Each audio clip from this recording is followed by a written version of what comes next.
Joe and I want to address the two most common objections that we hear to the idea of a debt-free money system. Now, the first objection that we hear, if the government prints its own money, which it's always accused of doing. The government's running the printing presses overtime. Right now. And let us just say that the government is not running the printing presses overtime. Say that. The Fed is, and we're borrowing the money from them. And what we say is the government should be running their own printing presses and not borrowing the money. Exactly. Creating the money debt-free and spending it into existence. The new greenback, we call it sometimes, because last time this happened in this country, Abraham Lincoln did it with the original greenback. Right. So the first objection that you always hear is, that would be inflationary, Joe. And then the other part of the debt-free money system is that the banks wouldn't be creating any money anymore under fractional reserve banking. Banks would be lending out real money that's deposited with them. And those banks need to pay interest to the depositor. They can't just create it out of thin air. They got to pay interest to the depositor, and they got to charge a little for their time. Wouldn't interest rates be higher under a full reserve banking system? Right. We do hear both of those, Pete. You know, and in terms of the inflationary part, Pete, you know, if people would understand and accept in the discussion of monetary reform that the amount of money that would be in existence, okay, under whether it's under fractional reserve, you know, debt money creation, or debt-free money creation under full reserve government issue money, that is to say, the amount of money would be the same in either case. And when I say that, what I mean is, if it's done right. If it's done right, yeah, because there's a premise. The premise is that the systems are equally legitimate, okay? And if they're equally legitimate, then either money is going to be created debt-free or not created debt-free. Now, in terms of the inflation part, we talk about the creation of new money. Every year we need new money, okay? And that's the money that would actually be created by the government as opposed to the bankers. And right now, the bankers create it by lending it into existence. They create a debt. They lend it out for some purpose, which they attach. They lend it into existence, and we rely on the banks making those loans in order to have the money in existence. What's really happening right now, Pete, is the banks aren't making those loans. We don't have that money in existence. We don't have that money in existence. We don't create any demand. We're not creating. Therefore, there's no supply. Therefore, there's no business. Therefore, there's no jobs. Therefore, there's no wages. Therefore, there's no benefits. Therefore, the states are suffering. All of that's a result of the debt money system.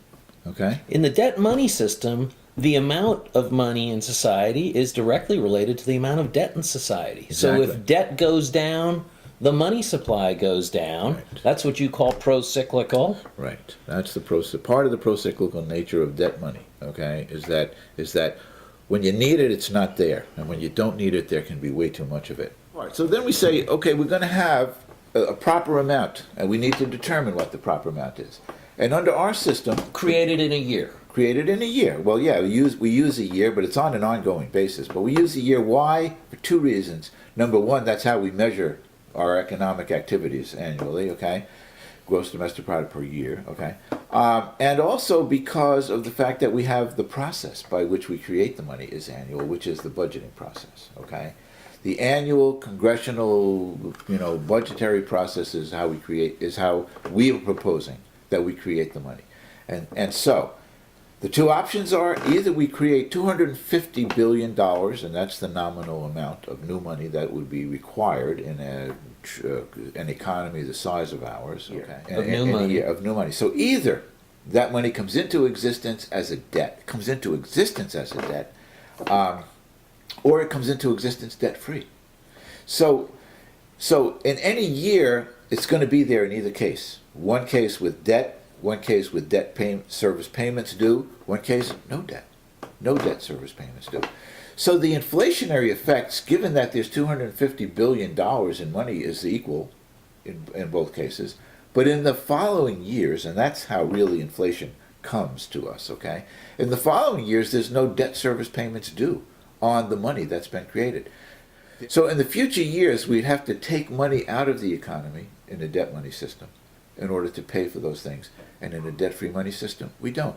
So which one of those is inflationary or not? Well, we need to build those debt service payments into the prices of what the person making those payments is producing, right? And when we have talked previously, Pete, about the Chicago Plan for Monetary Reform, remember we had the great inflation of the 20s manifesting itself in the crash of 29, okay?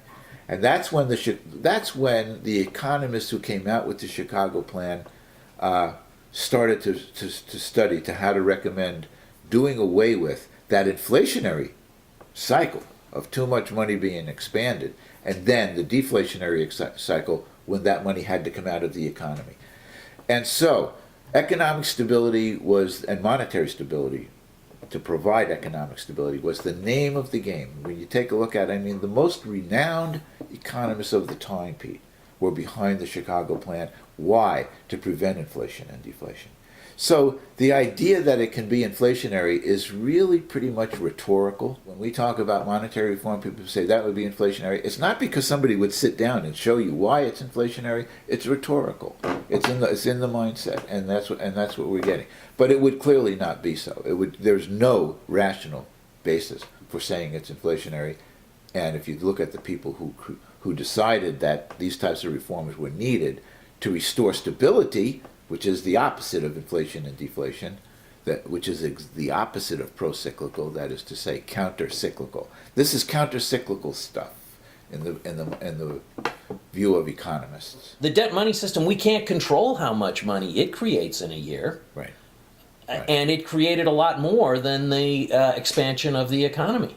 Well, that would keep prices stable. Right. Most of that money was created outside the fractional reserve system, Pete. Okay. We consider the debt money system. It's a matter of the regulated bankers creating money through their lending process. Okay.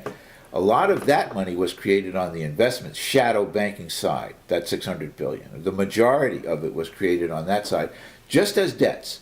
When we hear about leverage. Okay, the shadow bankers can leverage. Okay, if you were willing to sign a note here, you owe me this much. I created a debt. It's denominated in dollars.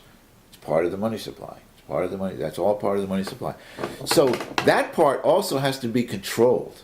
In fact, it has to be eliminated. Quite frankly, the ability of the investment bankers to create dollar-denominated debts that can threaten, our side of the economy needs to be eliminated, really. That risk needs to be eliminated to the economy, Pete. All of which are part of the threat of inflation. The threat of inflation are related to how much debt there is out there that needs to in the future be repaid. So we need to eliminate that. Well, then we got the